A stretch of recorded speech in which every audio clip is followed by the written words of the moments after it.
என்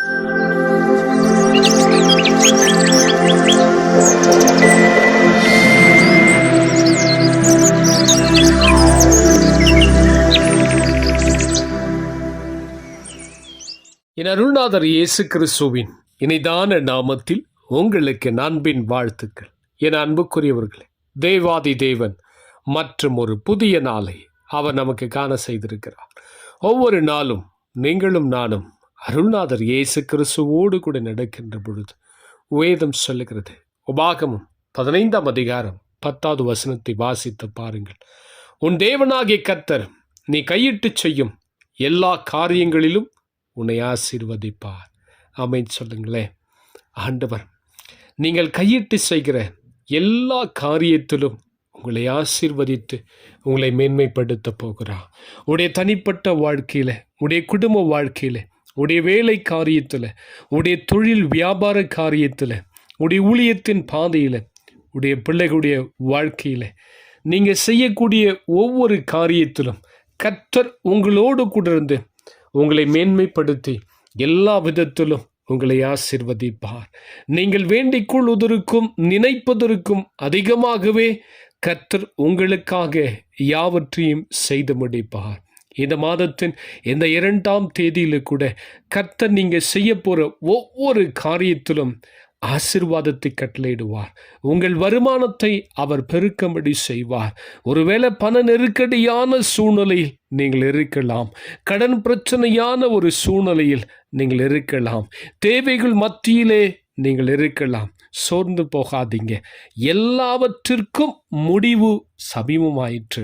உங்களுடைய கடன் பிரச்சனை மாற்றக்கூடிய ஒரு முடிவை ஆண்டவர் ஏற்படுத்தி கொடுப்பார்.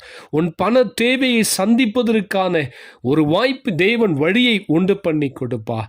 நீங்கள் சோர்ந்து போகாதபடிக்கு தேவனுடைய வாக்குத்தத்தமான வார்த்தைகளை உறுதியாய் பிடித்து கொண்டு ஒவ்வொரு நாளும் நீங்கள் ஜெபித்து கொண்டே இருங்கள்.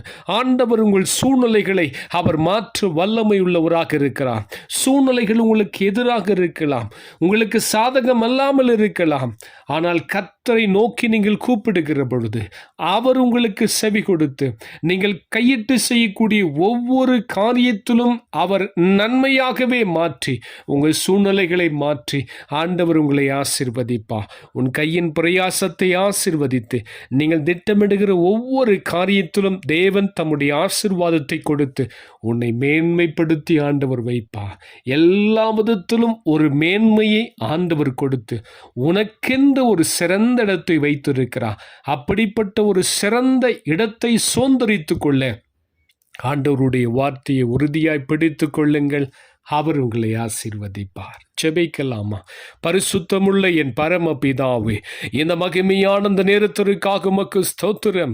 இந்த காலை பொழுதில் நம்முடைய வார்த்தைகளை கேட்கிற ஒவ்வொரு பிள்ளைகளையும் கர்த்தர் தாமே அப்பா அவர்கள் செய்கிற ஒவ்வொரு காரியத்தை நீங்கள் ஆசீர்வதிக்க வேண்டுமா நான் ஜெபிக்கிறேன். உங்கள் பிள்ளைகள் என்னென்ன காரியங்கள் திட்டமிடுகிறார்களோ ஆண்டவர் உம்முடைய பிள்ளைகள் வேண்டிக் கொள்வதற்கும் நினைப்பதற்கும் அதிகமாகவே உம்முடைய பிள்ளைகளை நீங்கள் ஆசீர்வதிக்க வேண்டுமா ஜெபிக்கிறேன். இந்த மாதத்தில் எங்களுக்கு வாக்கு பண்ணி இருக்கிறீங்க. நான் உன்னை மேன்மைப்படுத்துவேன், இந்த ஜனங்களுக்கு என்பதாக உன்னை மேன்மைப்படுத்துவேன் சொன்னீங்களே ஆண்டவரே, நீர் கொடுத்த வார்த்தையின்படி உம்முடைய பிள்ளைகளை மேன்மைப்படுத்தும். ஆண்டவர் கொடுத்த வாக்குத்தத்த வார்த்தையின்படி சகல விதத்திலும் உம்முடைய பிள்ளைகளை ஆசீர்வதித்து மேன்மைப்படுத்த போவதற்காக நன்றி. உம்முடைய பிள்ளைகள் கையின் பிரயாசங்களை ஆசீர்வதிப்பதற்காக நன்றி. அவங்க திட்டமிடுகிற காரியங்களை ஆசீர்வதிப்பதற்காக நன்றி. அப்படி தனிப்பட்ட வாழ்க்கை, குடும்ப வாழ்க்கை, வேலையில், தொழில், வியாபாரத்தில், ஊழியத்தின் பாதையிலுடைய பிள்ளைகளுடைய வாழ்க்கையில் எல்லா விதத்திலும் தேவன் தம்முடைய ஆசீர்வாதத்தை கொடுப்பதற்காக உமக்கு கோடா கோடி ஸ்தோத்திரமாப்பா. இந்த வார்த்தை கேட்ட ஒவ்வொரு பிள்ளைகளுடைய ஆவி, ஆத்துமா, சரீரம் ஆளுகைக்கு கொடுக்கிற இயேசு கிறிஸ்துவின் மூலம் வேண்டிக் கொள்கிறேன் பிதாவே. ஆமேன், ஆமேன். என் அன்புக்குரியவர்களே, ஆண்டவர் நீங்கள் கையிட்டு செய்கிற எல்லா காரியத்திலும் தம்முடைய ஆசீர்வாதத்தை கொடுப்பார். இந்த நாளிலும் கூட கர்த்தர் உங்களோடு கூட இருந்து உங்களை ஆசீர்வாதமாய் வழி நடத்துவார். God bless you.